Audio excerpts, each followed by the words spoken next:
Welcome to Civics in a Year, the podcast that makes civic literacy fast, accessible, and surprisingly engaging.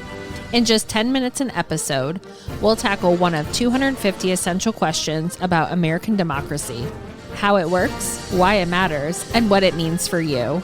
Whether you're a student, a teacher, or just someone who wants to better understand your country and your rights, you're in the right place. Civics in a Year is powered by the Civic Literacy Curriculum from the Center for American Civics and is produced in partnership with the School of Civic and Economic Thought and Leadership at Arizona State University.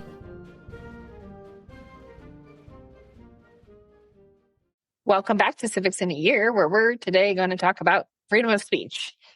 We have Dr. Sean Barnette back with us. We're kind of dissecting the First Amendment because there is a lot to it. And previously, we had talked about the freedom of religion, and there's 3 different episodes on that because, again, there's a lot to it. So free speech today. Dr. Barnette, what is free speech? We couldn't do free speech in a year with how long the doctrine and how convoluted this one is. So I will try to stay on the essentials. So one thing that I think is easy to miss is we say freedom of speech, but the text actually says the freedom of speech. And that's because there were certain things that were sort of understood to be outside of that sort of traditional understanding of freedom of speech. So, and we'll come back to some of these later. But for example, libel was never assumed to be a part of the freedom of speech. That's one that was out. Originally, obscenity, it was held to be outside the freedom of speech, which actually still remains true. The doctrine has more or less just gotten more squeamish about saying what is obscenity. It's harder to gauge, but conceptually, obscenity remains outside the protection of the freedom of speech.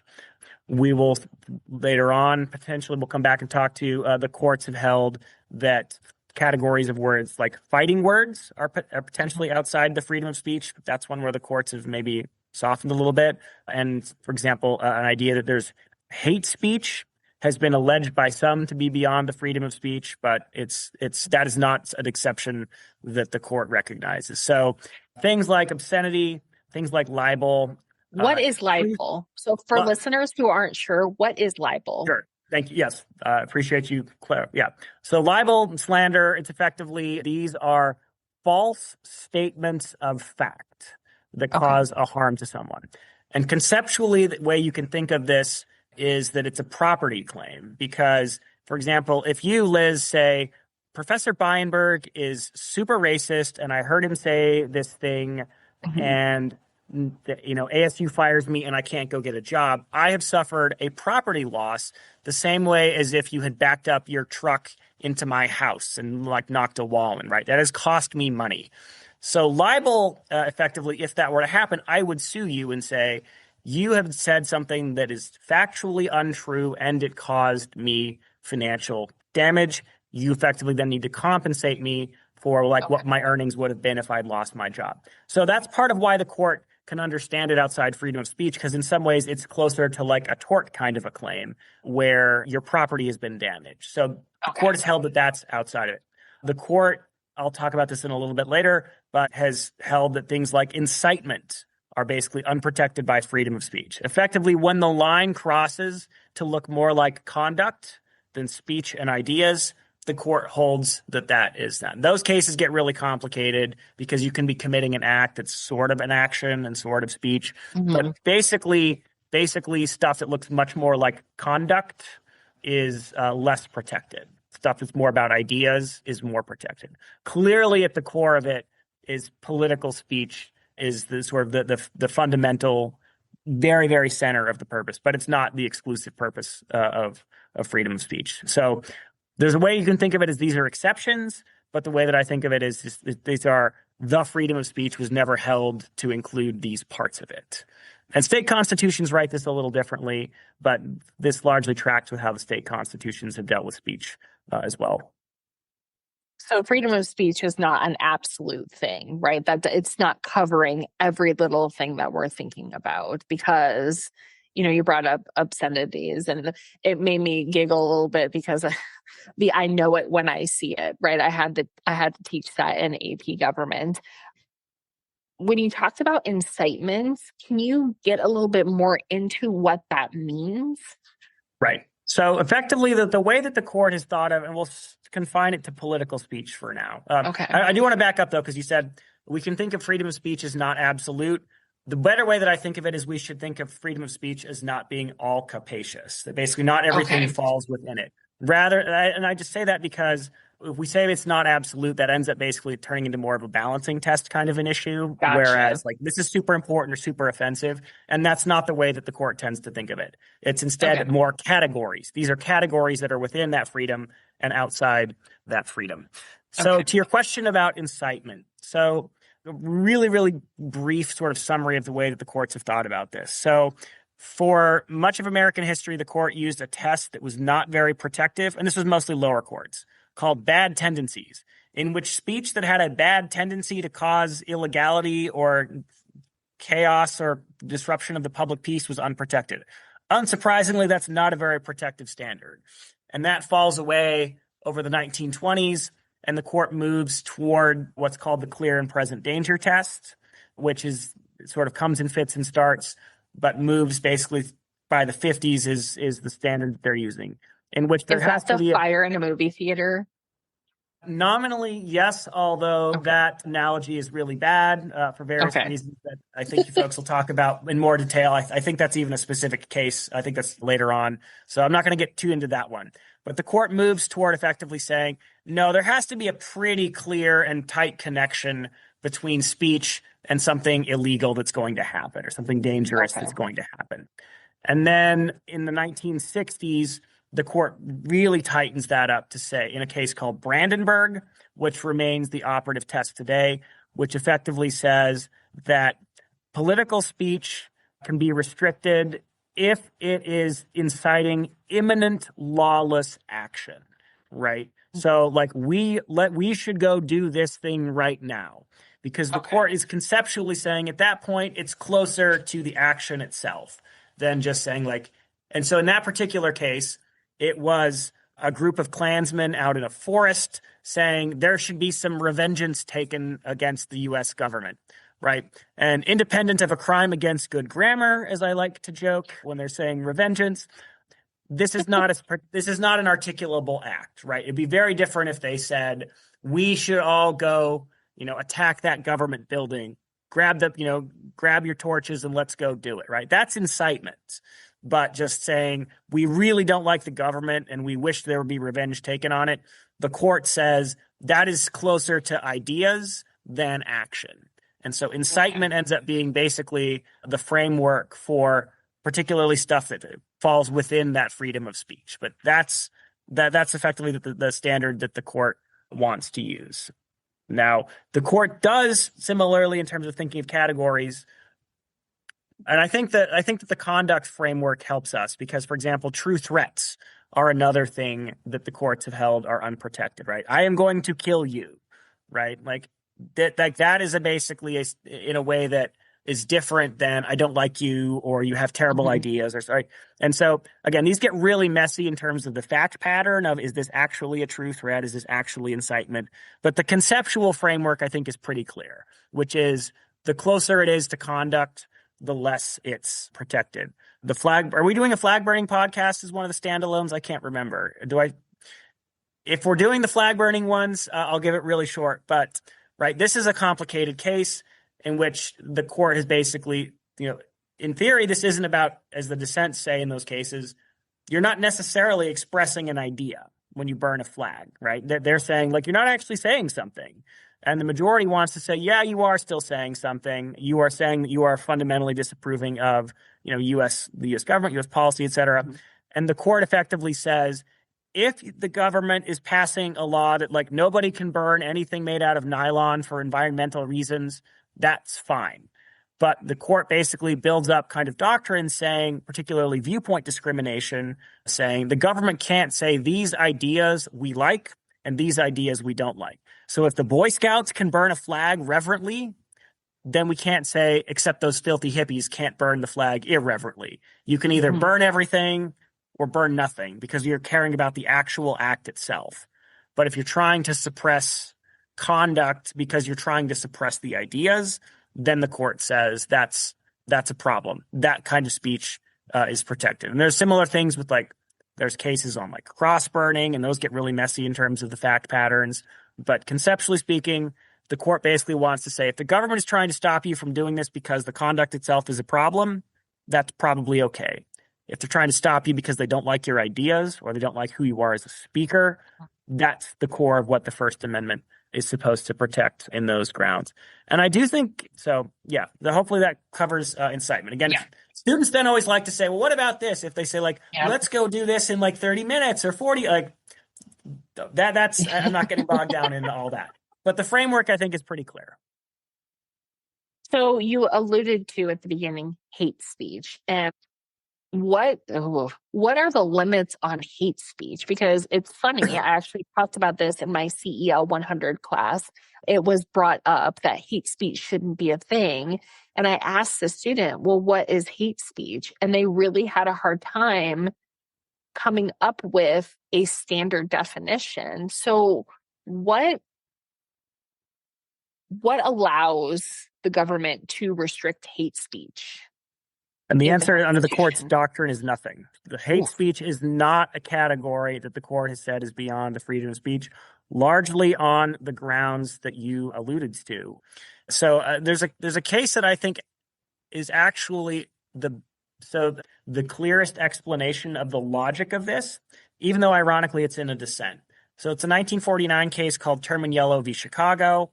And in that case, effectively, the fact pattern is really complicated, but effectively, there is a group of fascists in a room, in a gymnasium, giving lectures that are both racist and then also anti-communist. So you have basically communists outside throwing bricks inside and the fascists inside complaining about them. And the police are trying to keep the cordon. And eventually the cordon fails and there's a riot and they charge the guy with breach of the peace. And he says, this violates my freedom of speech. And the dissent wants to say, look, there's actually, even under clear and present danger, we probably should let this prosecution happen. They're not prosecuting him because they don't like his ideas. They're prosecuting him because a clear and present danger of violence happened. And how do we know that? Because there was a literal riot. The police were trying to protect this guy talking. And that's the majority says, if we let basically people say, we don't like hearing what those fascists say, stop them, that creates, they don't use this phrase, but later cases do, a heckler's veto, where someone can say, I'm offended. You don't get to say that. And the courts increasingly have said, no, in fact, maybe that's a core purpose of freedom of speech.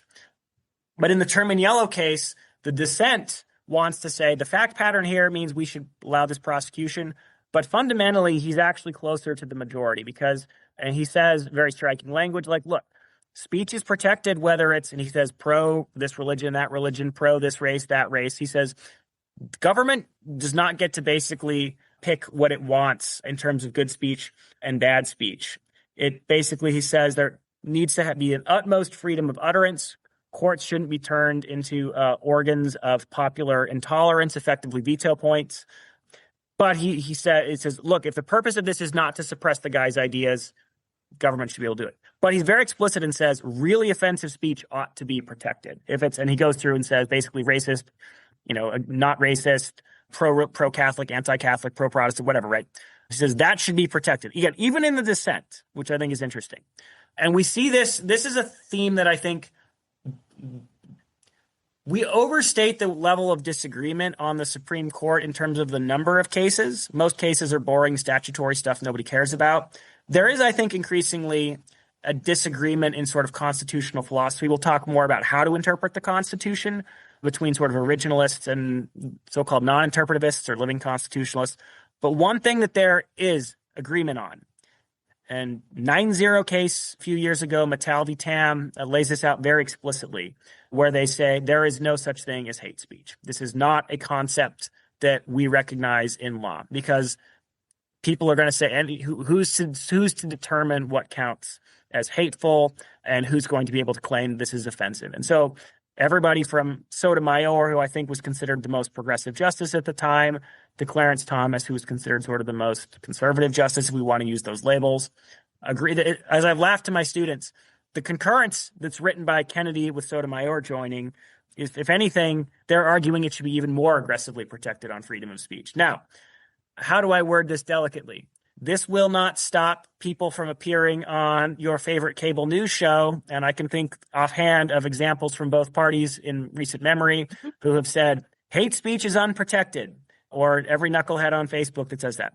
They are wrong. There is no category of hate speech that the court recognizes. It doesn't exist. It is not like true threats. It is not like incitement. It is not a thing. The fact that someone doesn't like something, the courts have held, if anything, is grounds to be more protective of it, not less protective of it. Now, that doesn't mean that the courts have said that you can't have a hate crimes legislation. So That's different. But it's different, right? And so the courts have basically said something that we can all agree is fundamentally wrong. So say murder or vandalism or something, right? The thing is wrong in and of itself. The state can suppress that in and of itself. The court said 9-0 case. Scalia in the opinion, if you want to sort of, again, do the sort of left-right thing, says if the thing is fundamentally already banned, you can add basically a kicker if there's done for a hateful reason. So like you can add extra years to the penalty, but you can't make something that is fundamentally protected unprotected because it involves hate. And in this case, speech is fundamentally protected. It doesn't suddenly become unprotected because it involves sort of ideas that some people think are hateful. So the Matal v. Tam case, again, about 10 years ago, I think lays this out pretty clearly. But I also think that Terminiello case from 49, Robert Jackson's, again, ironically, the dissent, I think lays this out really, really well, that the purpose of speech is not to suppress offensive ideas. It's, in fact, to sort of promote and protect dispute and disagreement in the society in which we're supposed to argue about things. Civilly, ideally, but civility is not a requirement of freedom of speech. It's a good practice. It's one thing that's prudent because it's persuasive, but it is not a requirement. I'm glad that you brought up Matal v. Tam, because that is actually the case I taught in class, because it was fun to talk to the students about, the quick summary of the case. Simon Tam wanted to register his band's name. They were called the Slants. Simon Tam is an Asian American. And part of his argument was he's trying to kind of take back that word, right? It was a very disparaging word. He's trying to do that. And the office was like, no, there's something called the disparagement clause. And it was really fun to talk to students through that, because we can't have laws that say, well, this group can do it, but this group can't. Like, this is kind of an all or nothing. So Simon Tam trying to reclaim this, and it was actually fun. And this is just kind of an aside there. My kids were on Twitter while we were doing a moot court, and Simon Tam actually interacted with the students. Oh, that's fun. About it. And he had the Slants have a song about this. But it's a good case to talk about, especially when we're talking about, disparagement or hate speech, because in this scenario, Simon Tam is an Asian American, and looking through the arguments and things, there's a lot of different examples of this. And I think that one is a classroom friendly version, when we're trying to talk about hate speech, but I think that's one of my favorite Supreme Court cases. And Terminiello also, because it just lays groundwork, right? My students in my CEL class couldn't come up with a definition of hate speech, because what is offensive to me might not be offensive to another person. And so it's hard to come up with that big definition of hate speech. And I'm glad that you brought up hate crimes, right? Because now it's not just speech, it's an act. Right. And that, I think, is generally a good way to think about the exemptions, like what the court. And similarly, you can think of this another way too, that they're basically saying, are there ideas attached to it? The more that there's an idea attached to it, good or bad, versus conduct, or in the case of obscenity, no idea, right? Or libel is a property damage, right? It is worth flagging just a couple of other things. I know this is probably one of the longer podcasts, but since we only get the one, I guess, on speech. Again, we can be here all day, but there's a couple of other doctrines that I want to just flag. So one is the idea of compelled speech, that the government cannot make you say something, that this has basically been held to be kind of the inverse of that, most famously a case in Barnette, the court is sort of dealing with the implications of that right now. Again, is the interaction of anti-discrimination law and compelled speech doctrine is something that's popping up in the last few years. But there's some weird edge cases. So if you are a government employee, you obviously have less freedom of speech. You can't just say, well, I can, tell my boss off and I'm protected as freedom of speech. Well, no, like if you're in private industry, you can't do that. So again, it's not exactly a one-to-one, but those cases are complicated.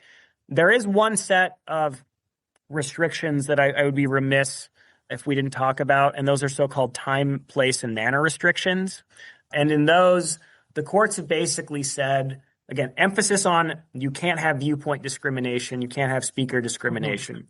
But if you want to set neutral rules, no one can run a bullhorn at 2 a.m., whether this is, pro-Donald Trump, anti-Donald Trump, pro-Joe Biden, and it doesn't matter, right? We want to sleep, knock it off, right? Yes. So if the purpose of that is like to let people sleep, it's fine. If I'm running a classroom, you don't have the freedom of speech right to start protesting through my classroom and disrupting my ability to do my class. Whether you're agreeing, whether you're saying something that politically I might support is irrelevant, right? Basically, that's, a time or a place or a manner. So the courts have basically said, as long as it's content neutral and as long as it's basically actually trying to secure some public good rather than suppress an idea, then yeah, the government can do things that sort of at the margins restrict speech, but it's not because they want to change the ideas, right? Or shape the idea flow or the arguments. It's because people need to be able to sleep. I need to be able to teach my class, So if time, manner, and place restrictions affecting speech can happen with time, manner, and place, but it has to be fundamentally viewpoint and content neutral. The government isn't basically picking winners and losers. So that's a doctrine that folks often lose, but I think is important to remember. So we can't close a street down to do a protest without a permit because now I'm just obstructing traffic, right? That's not impinging on my freedom of speech. That's a time, place, and manner issue. Now, if you have a permit, that's a totally different issue. Right. And it implicates sort of a conduct thing as well, right? It's one thing if you're like walking on the sidewalk with whatever your statement is, but if you're actually sort of impeding other people's ability to do their thing, then yes. But that's another great example. You get some fun cases. So I think you're from Gilbert, as I recall correctly. There was one from there a few years ago, which effectively was, can the government say that political candidates can put a particular kind of sign up on the street, but churches can't? And the Supreme Court struck that down and said, everybody gets those kinds of signs or nobody gets those kinds of signs. You don't get to say, these are the kinds of people that we want to have do this. And that's, I will say too, maybe this is a long sort of sidebar. That's fundamentally actually what the Citizens United case is about. It's much narrower than people think that it is, but it's effectively that you're not, because you've organized as a particular kind of corporations effectively don't get less ability to just commission an ad than anybody else does. You either all get to commission ads or you don't get to, because the law at issue in that case said most people can run ads within this time period, but this group of people can't. So again, it's a much narrower kind of a case than this big sweeping everybody has like, oh, it's about money and speech. It's really not about that at all. It's, again, boring and technical. Law, if you're doing it right, is boring and technical, not fun. So I'm not the marketing people for Civics in a Year, so I can say that. But because I disagree. I think it's very fun to like just dig into the words and really, and for listeners, Dr. Brandenburg talked about Barnette, West Virginia versus Barnette, and that is a Pledge of Allegiance case. That's compelling speech because, and again, we're going to do a whole episode on Supreme Court cases and the Pledge of Allegiance because personally for me, the fight between freedom of religion, freedom of speech, being in a public school, compelled speech, it's so interesting that I want to do an episode on it because that's what affects students in classes. And talking about, speech is not easy. I thought the religion stuff was hard and we had to do 3 episodes, which we did. And now I'm like, maybe we need more episodes on speech because it's a lot. there's a lot going on, and the court really has to grapple with all of these different things going through. I think one of the most recent ones, I'm thinking about the Snapchat case. I do not have a Snapchat because that's just not my generation. But, you have certain rights at school. They don't stop at the schoolhouse gate. But young woman put something that the school deemed offensive on her Snapchat. She wasn't at school. And so as technology moves faster, it'll be interesting to see how the court deals with speech and how this goes kind of moving forward. Oh my goodness. Now I see this, you're right. We could do civics in a year, free speech edition. We could. Maybe that could be for the Constitution's 250th. Dr. Beinberg, thank you so much. Thanks for joining us on another episode of Civics in a Year. If you enjoyed this episode, be sure to subscribe and share it with someone who cares about a constitutional republic as much as you do. For more episodes, resources, and updates, follow us on social media or visit us at civics.asu.edu. Make sure to check out the show notes for any relevant links. Special thanks to the United States Marine Band for their performance of the Stars and Stripes Forever. Let's keep building a stronger constitutional republic, one episode at a time.